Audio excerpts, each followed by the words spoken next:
Assalamualaikum warahmatullahi wabarakatuh. Hai, perkenalkan nama saya Sania Tudhohiro. Saya mahasiswi semester 5 Universitas Merdeka Pasuruan.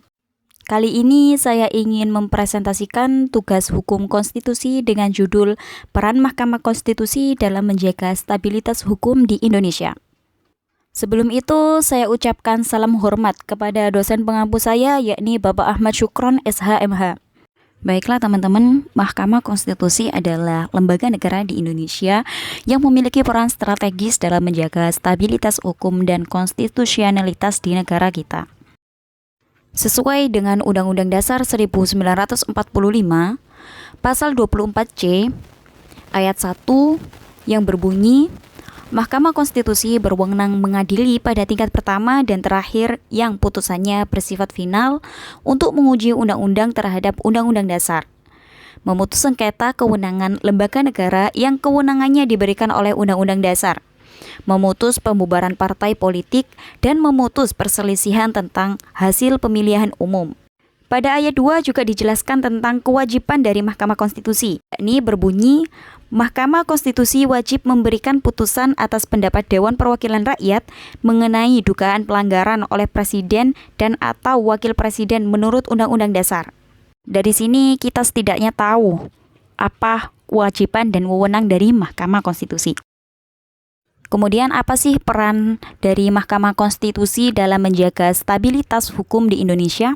Yang pertama ada menjaga konstitusionalitas peraturan perundang-undangan, yakni MK berwenang menguji undang-undang terhadap Undang-Undang Dasar 1945. Hal ini memastikan bahwa setiap produk legislasi yang dibuat oleh legislatif sesuai dengan nilai-nilai dasar konstitusi. Dengan adanya pengujian ini, MK mencegah terjadinya pelanggaran terhadap hak asasi manusia atau prinsip-prinsip demokrasi. Yang kedua ada menyelesaikan sengketa kewenangan lembaga negara. Dalam hal ini, MK bertugas memutus sengketa kewenangan antar lembaga negara yang diberikan oleh Undang-Undang Dasar 1945. Peran ini penting untuk memastikan bahwa setiap lembaga negara menjalankan kewenangannya sesuai dengan koridor hukum, sehingga tidak terjadi konflik yang mengganggu stabilitas pemerintahan. Kemudian yang ketiga ada mengadili perselisihan hasil pemilu.